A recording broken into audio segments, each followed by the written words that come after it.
Drift Away by Dobie Gray plays over the spaceship system. John, Maureen, and their 3 children, Judy, Penny, and Will, sit amongst a bright, white, round table, in a room so bright that it almost appears sterile. They play a normal game of Go Fish in a very unnatural setting. A huge jolt startles the family, and the onboard computer reports that there's an atmospheric disturbance. In an attempt to keep everyone calm, John instructs them to take deep breaths, while Maureen informs them that the computer can handle it and will land them safely. Another massive jolt seems to suggest the opposite, and the onboard computer screams to life with an impact detected warning, as if it were a message directly to Maureen, letting her know that perhaps her faith in the system is misplaced. The Robinson family crash lands, and the onboard computer squawks another warning, informing them that they've landed on an unstable surface, prompting them to evacuate the ship.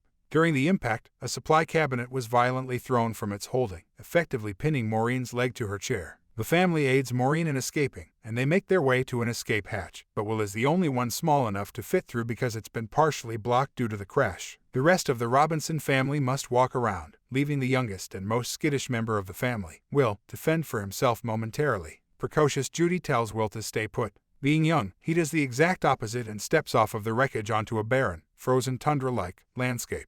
The family is reunited with Will just in time to watch the thin ice that had been dutifully supporting the weight of the Jupiter II give way, and the ship plunges 50 feet into the abyss. The family can only watch in horror as their ship, containing all of their supplies, sinks. With Maureen's broken leg forcing her to sit, it places her at a convenient height to notice a tear in John's suit. While the family begins to bicker about their predicament, Maureen begins to remove her helmet, which sparks a family-wide protest. Because they haven't yet tested the atmosphere, John reminds her, so they have no way of knowing if the air is safe to breathe. Maureen belays their fears by pointing out that John's suit has a tear in it, and if the air were toxic, he'd be gone by now. They determine that in 6 hours the temperature will plummet to 60 degrees below zero, and both the ship and family would be lost. John suggests that Will go back into the ship to retrieve supplies. Will is panicked at the thought of having to descend into the ship. Maureen doesn't agree that Will is ready, but John says that he has had and passed the training and he is ready. Maureen has no choice but to back down. Judy, noticing Will's panic, takes it upon herself to jump in before anyone can stop her. John tells Judy that she won't fit through the hatch and to return, which, of course, she ignores. Judy relays over the radio that the bulkhead is jammed, but she further ignores her father's pleas to return because she feels that she can make it safely to the supply room before the water freezes. Judy retrieves a chariot battery from the garage when the water begins to crystallize around her, suggesting rapid freezing. Her ascent is slowed by the solidification of the water, and she drops the battery as John instructs, in an attempt to make it to the surface before it freezes solid. With every kick and every reach, she grows closer until every stroke is frozen, and she's trapped, just below the surface in a block of ice. Judy has just 5 hours before she's out of oxygen. The suit is the only thing protecting her against the harsh elements. With Judy essentially becoming a human popsicle, the rest of the family is charged with figuring out how to get her out before she runs out of oxygen. Maureen, obviously pushed beyond her limits, passes out due to her injuries. When the ship crashed, it hit a mountain as it was losing altitude. The hole in the mountain produced a white, chemical-like glow. Will tells John that it's magnesium, which burns hot and can be used to help free Judy from her snow globe. John decides to hike that mountain, which isn't a bad idea, considering he's chipped away about enough ice to fill a cup by now. He's barely making a dent, and at the current pace, he would not be able to save Judy before she ran out of oxygen. He wouldn't even make it to the depth required to hold her hand before she ran out of air. He tells Will that he needs to go with him because he doesn't know what he's looking for. Will, rather hesitantly, joins his father to save Judy. As they climb the mountain, Penny, the most silently observant of the family, is left to care for Maureen, who has passed out due to her injuries, and also entertain the human popsicle, who is conserving her oxygen, for obvious reasons. In a scene that flashes back on Earth, Maureen overhears Will telling Judy that he doesn't think he passed the required testing to board a Jupiter spacecraft. It turns out that the little tyke didn't pass and was rejected from the boarding process. How then did Will end up aboard Jupiter 2? Maureen finagled his entry with a bit of backdooring. You could always count on moms to mom. On the mountain, they've managed to reach and extract the magnesium without blowing themselves up.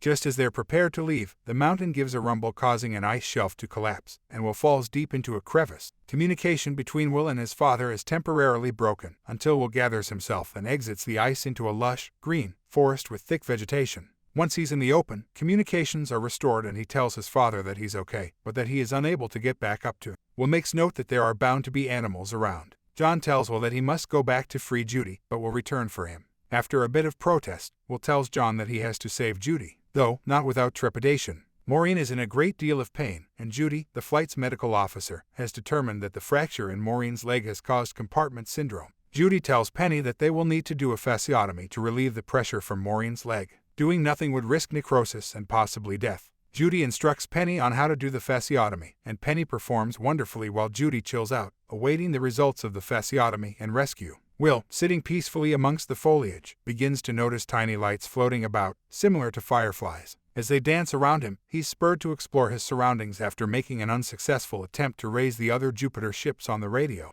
It's a brave new world for Will, and brave he must be. While exploring, Will stumbles upon a crash site and attempts to raise any possible survivors from the wreckage on his radio. An alien-like screech is returned over the radio. Will notices that the wreckage is not that of one of the Jupiter ships. He begins making a video documentary of the wreckage for posterity. He reports that there is no sign of any passengers when he hears a shuffle in the distance. As he calls out hello, a sexy pair of robotic, alien legs appear. Will dips behind a tree and then retreats, only to be followed by the leggy alien. Will climbs a tree, with the legs fast on his heels, and he wonders how the alien can see him. As he scooches back on the branch to what he feels is a safer position, he's about to be lovingly embraced by Leggy's upper half. Will has unknowingly sought safety in the tree which contains the top half of the alien's body. Will makes an attempt to raise John on the radio to tell him that he's in a bit of danger, but not as much as before because he realizes that if the alien were going to attack him, it likely would have done so by then. Will must endure the most awkward camping experience ever. In a tree, with an alien that only has half of his body, while the other half stalks him from below. Being the observant little guy that he is, Will realizes that the alien must be dying due to his hemicorportomy. After all, there aren't too many beings that can live while half of them is camping in a tree and the other half is longingly surveying the scene from the ground. Finally realizing what the alien wants, Will saws the tree branch, allowing the alien halves to become whole, once again.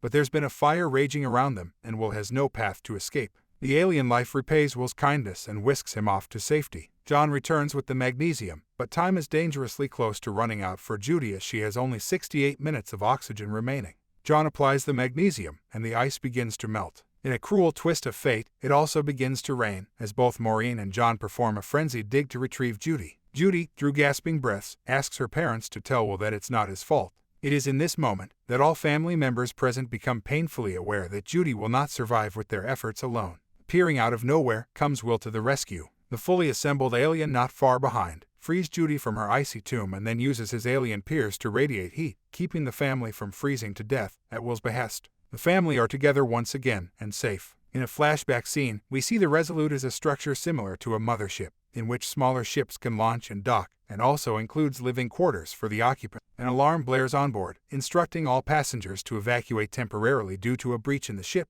One of the aliens that had saved the Robinson family began eliminating those on board the Resolute. The Robinsons and most residents had no idea that they were under siege and were completely oblivious to the dangers lurking all around them. All families were to report to their Jupiter ships for evacuation. Maureen comments that it will likely be temporary as they board their ship, Jupiter 2. Little do they know that chaos erupted, sending people scattering for safety. A woman dressed in what appears to be pajamas encounters a man injured in the Discord and unable to move. His name tag reads, Dr. Z. Smith. He believes the woman to be helping him, when in fact, she plans to steal his attire in order to claim his identity and board a ship to safety. She encounters two mechanics attempting to break into one of the Jupiter ships. She uses the stolen armband to gain access and then invites the mechanics on board. The Jupiter ships who have managed to escape are in mortal danger as the Resolute explodes above their ships. It is this very explosion that sends the Robinsons and their Jupiter 2 off course, thus causing them to crash land and ending up in their current predicament. For the moment, the family is safe and ironically being protected by the same alien life force that set the current events into motion. They say the family that prays together stays together, but we've proven that to be false. However, the family that crashes together on a desolate, frozen landscape has no choice but to stay together.